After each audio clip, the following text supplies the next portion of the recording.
We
pause now for another moment of stillness, a moment of reconnection with ourselves and with the sacred breath that we share together.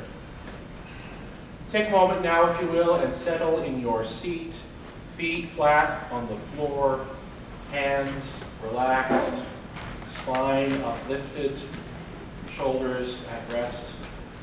Take a long, slow, deep breath in through your nose and out through your mouth. And in again and out. As we settle, I share the words of the famous female Sufi poet Rabia of Basra, followed by a time of silence. In my soul there is a temple, a shrine, a mosque, a church where I kneel. Prayer should bring us to an altar where no walls or names exist.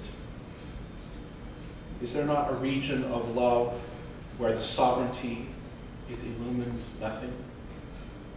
Or ecstasy gets poured into itself and becomes lost? Where the wing is fully alive but has no mind or body? In my soul there is a temple, a shrine, a mosque, a church that dissolve into the beloved.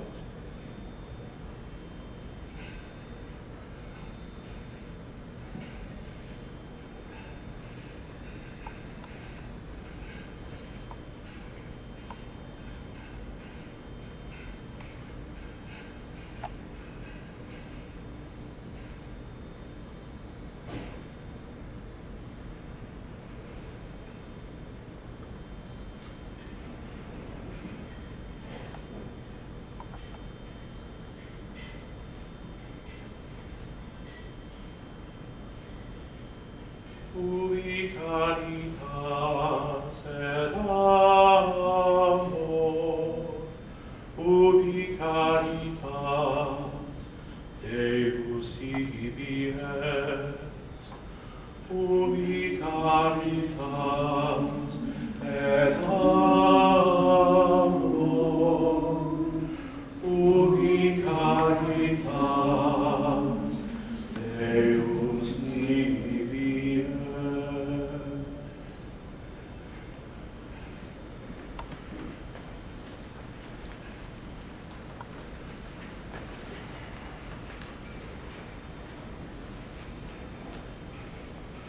The first time I met Azim Nanji, I got the sense that he was a man who would play a key role in my life. A well-regarded professor of Islamic studies who had chaired the Department of Religion at the University of Florida, Azim had recently been appointed by the Ismaili Imam as the director of the Institute of Ismaili Studies in London. I went to see him in the fall of my first year at Oxford and told him that I was interested in doing a doctorate on Ismaili religious education programs. He nodded with approval. But Azim knew that I was interested in something more significant than a doctorate. I was embarking on an intensely spiritual and personal journey.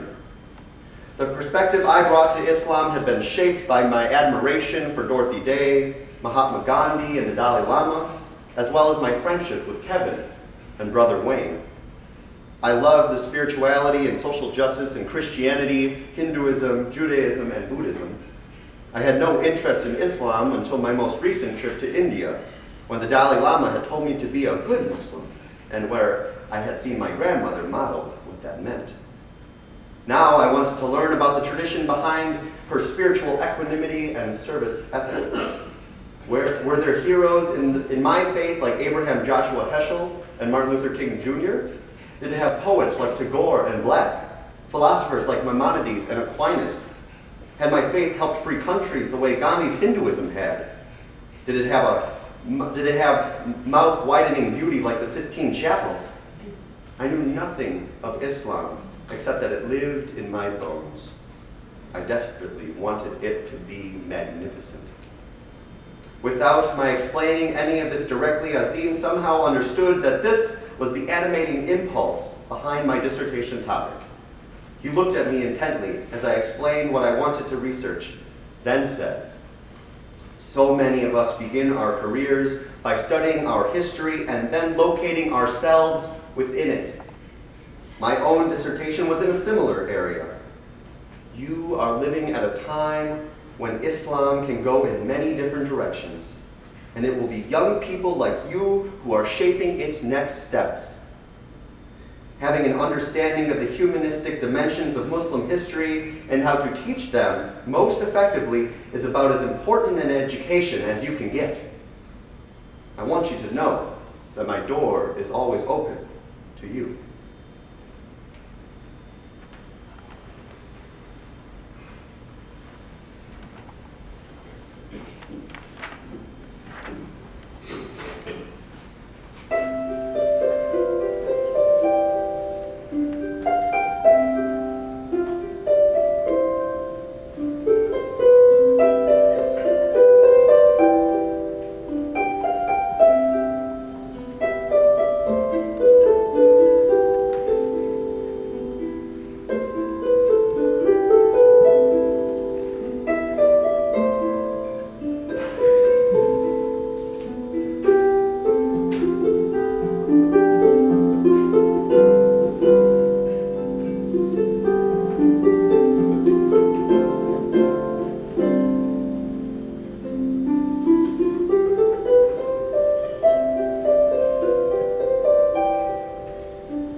We live in a most precarious time in human history.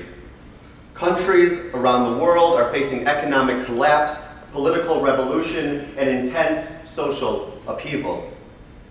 Here in America, nothing is much different. Our daily papers and nightly news reporters fill our hearts with sadness of the constant barrage of human suffering and death inflicted upon our fellow brothers and sisters in sin. Young boys are being shot down on the south side of Chicago. An Iraqi veteran was sent to the ICU for protesting at Occupy Oakland. The unemployment rates remain ever so high, and all the while it seems that our officials remain deadlocked in an ideological stalemate. Without a doubt, our Earth remains in a state of shock, busting at the seams as it exceeds 7 billion residents. But amidst all of this turmoil, surrounded by all of this darkness, there is hope. There is hope. It is in me, and it is in you, and it is in all the people that gather in this room, filling this space made sacred by our presence this morning. We come together as Unitarian Universalists each Sunday because we believe in a world unseen, in a world unfolding beneath our feet, becoming manifest by our compassionate hands and warm, loving hearts.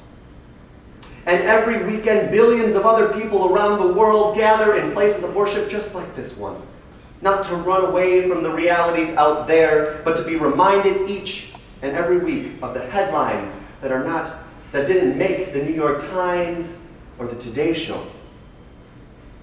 When I worked for Dr. Eboo Patel, the president and founder of the Interfaith Youth Corps, he spoke often about the stories that we were not being told about by the media.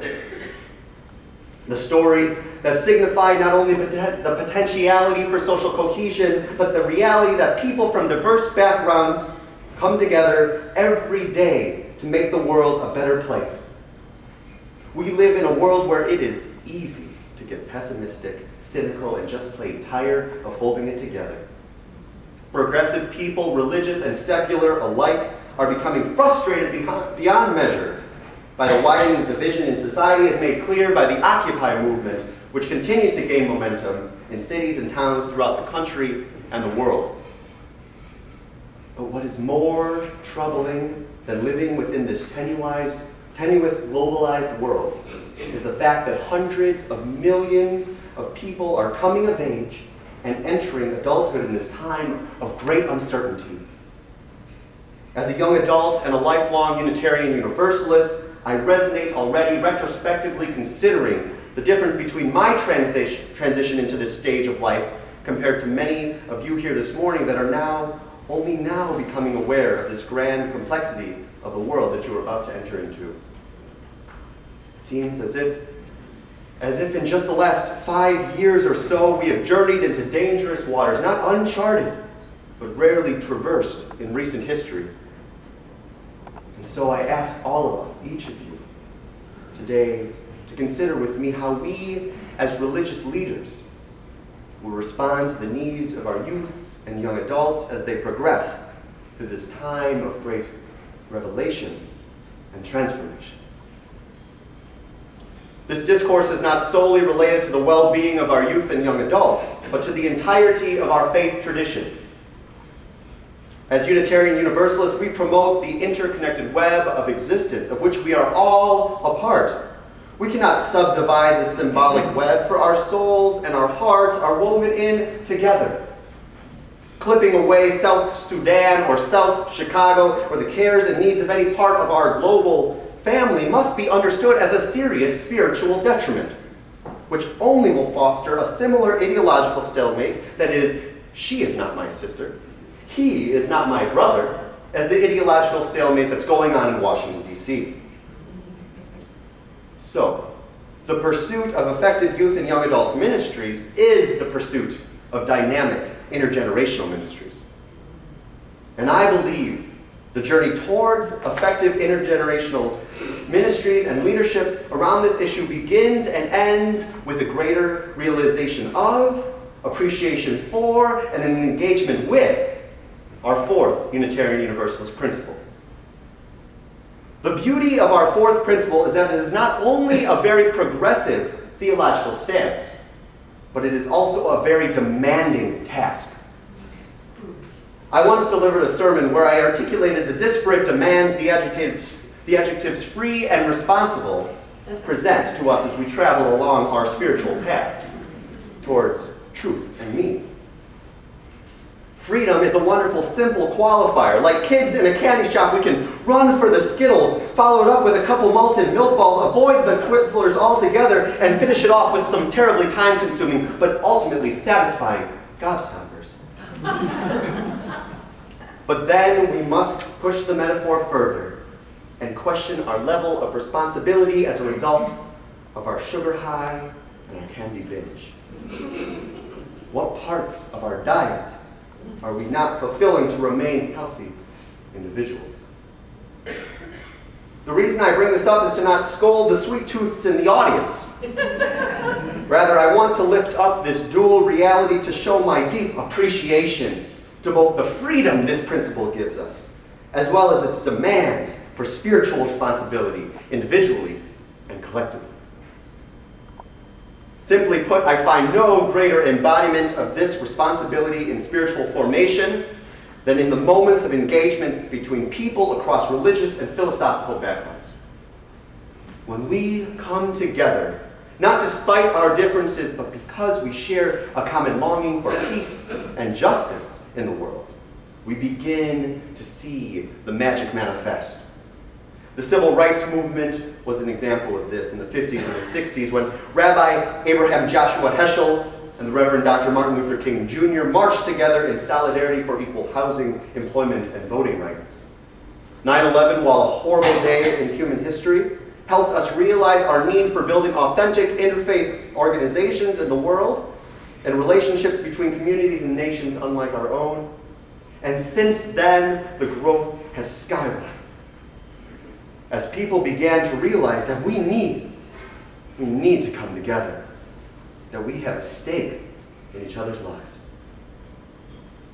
The Occupy movement, while controversial, is one of the most recent manifestations of people wanting to come together regardless of religious background. Occupy Wall Street is inherently an interfaith movement in my mind. One experience I had with the Occupy movement was chanting and singing in downtown Chicago with Muslims and Jews, Christians and atheists, and individuals from various life journeys. And in this diversity, in our shared longings for peace and for greater economic equality, we began to see that world unseen. We began to realize that our future was springing up beneath our marching feet, emitting warmly from our shared embrace and pouring out from our loving song. As a result of this movement reaching from coast to coast and everywhere in between and even across our shores to another country, and because it has held together through the cold months of winter to this spring, I am reassured that something greater than frustration and anger is being realized by tens of thousands of people around this country. There is an energy and life present there at these rallies, a palpable exuberance among the people at these gatherings, perhaps consequence of many factors, but one of them, I am sure, is of a growing awareness of what it means to be a human living in the 21st century. Identity formation is an inevitable component of social justice movements. As the movement causes us, as individuals, to ask the question, will I move?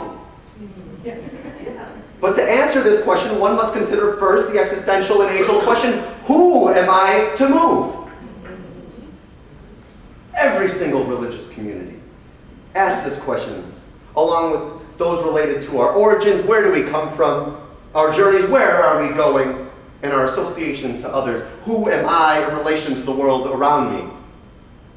Gandhi asked these questions in his ashram in Gujarat, the Dalai Lama in his monastery in Tibet, Muhammad in Mecca, Maimonides in Morocco, and Jesus in the land of Israel. Countless others, including each and every one of us in this room, ask these questions repeatedly as we go down our deeply personal spiritual journeys. This is our fourth principle.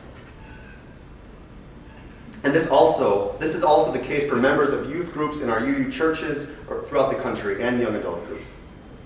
This time of life, which I am still in, is a particularly challenging time in life, no matter which way you approach it.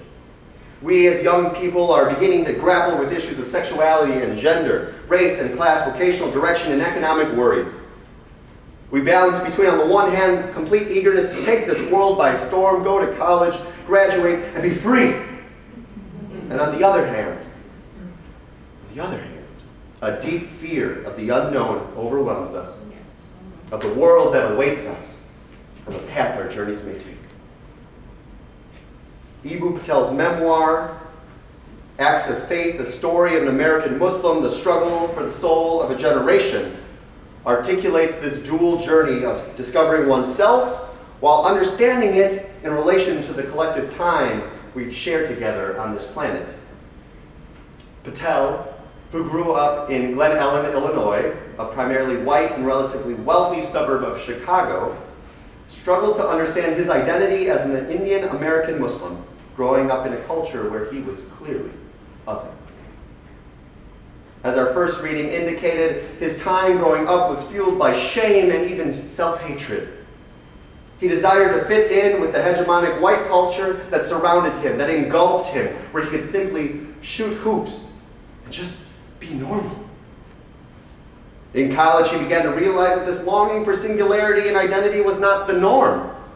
College became a laboratory for experimenting.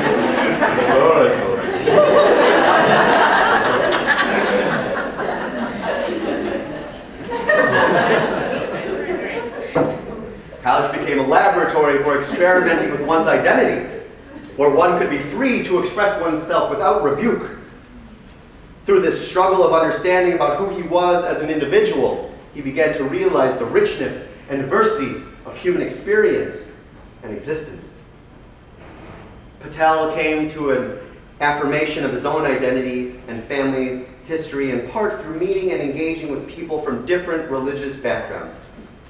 His encounters with religious people in college carried over into his doctoral studies when he eventually got his PhD in sociology of religion from Oxford.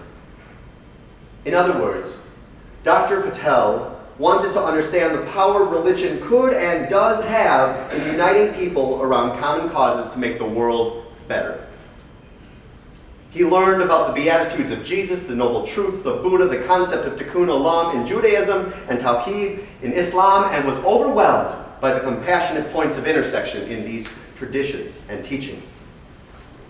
Could bringing people together around these shared commitments be a venue for eradicating injustice and conflict in the world?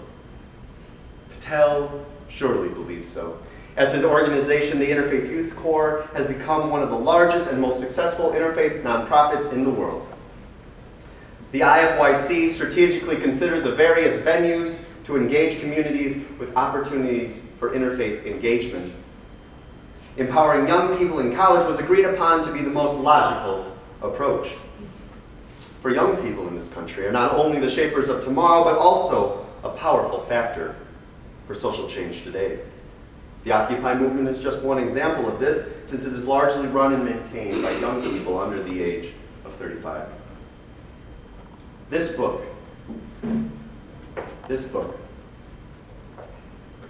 articulates in my mind a growing edge we as Unitarian Universalists must take to heart. Not only does it offer us an opportunity to consider the method of spiritual formation of our youth and young adults in our religious communities, but I think it also allows us to have a much deeper discussion. Are we responsibly living our fourth UU principle?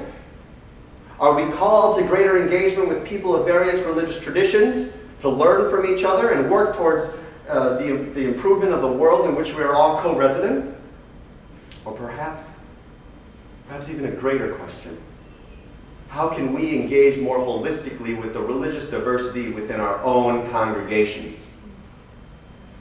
I have felt for several years now that we as Unitarian Universalists stand as a faith tradition at a great precipice of revolution. Not a violent or political revolution, of which we are more accustomed to and perhaps even frightened of for media representations of them.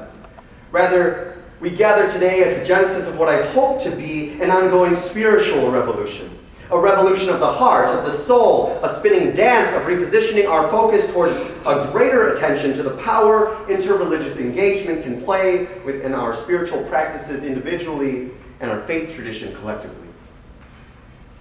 We are primed for this revolution. Our UU principles practically present a 7-point argument about why we should engage with people of various religious traditions. Many congregations are already doing this in various ways. For example, the First Unitarian Society of Chicago in Hyde Park has a spiritual pluralism project, which seeks to give space for those who are interested in engaging with people who embrace various theologies, rituals, and practices. These encounters foster a spirit of religious pluralism within the larger congregation. Some congregations try and work with neighboring religious communities on issues of advocacy and community service. And these two examples show that diversity is not just beyond these four walls, but also right here in this room this morning. I'm not trying to be controversial or suggest we completely rewrite the script of what it means to be you. That would be impossible. I don't think we have a script.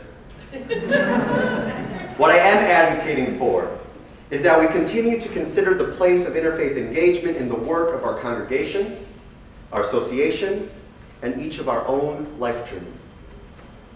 Interreligious programming at your congregation will inevitably be different than at First Unitarian in Chicago, as it would be different on the East Coast or the West Coast, and anywhere in between.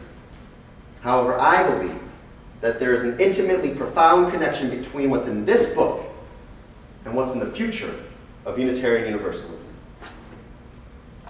Acts of Faith was named this year's Common Read by the UUA, which means churches throughout the country have been organizing events and book reading groups to consider how this may become a source of great inspiration to our progressive religious movement.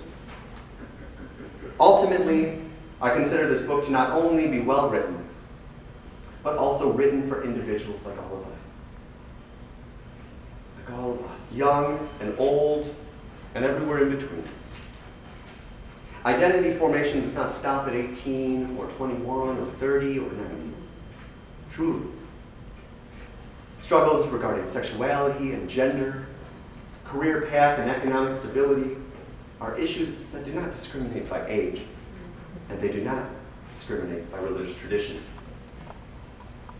So it's not far-fetched to consider that interfaith ministry may be a path forward to effective intergenerational work, because we are all here, all of us in this place.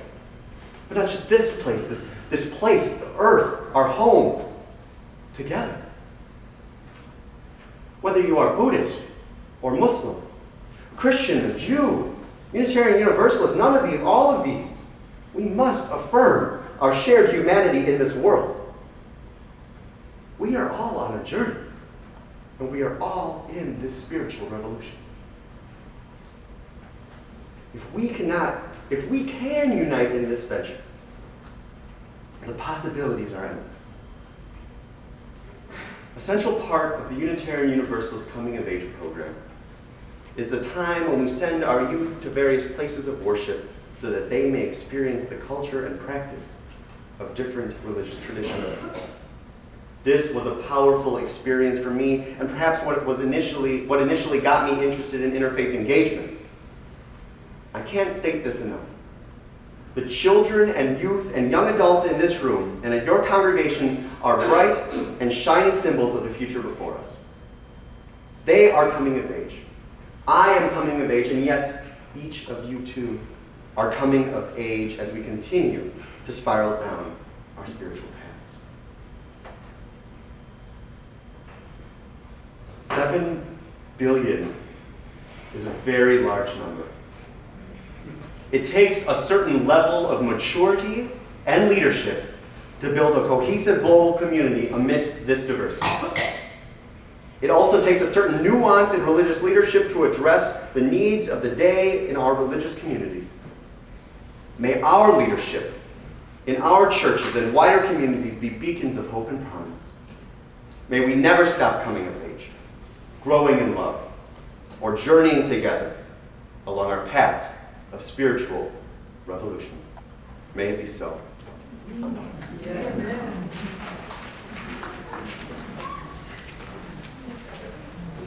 Please join me now in spirit, rising in spirit or body, to sing hymn number 318, We Would Be One. Good job.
From the words of 13th century Sufi mystic and philosopher Ibn Arabi, my heart has grown capable of taking on all forms.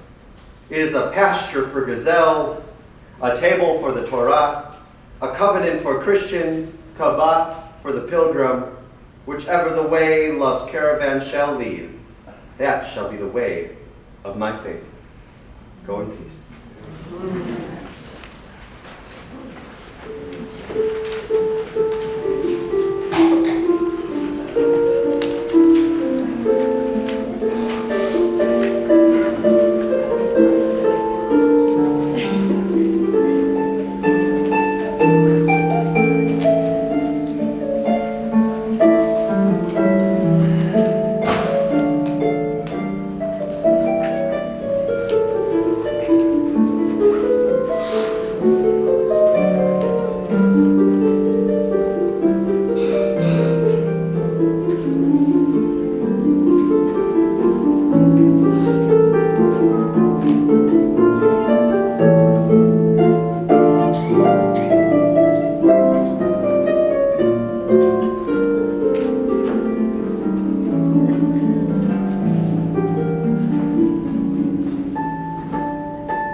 Thank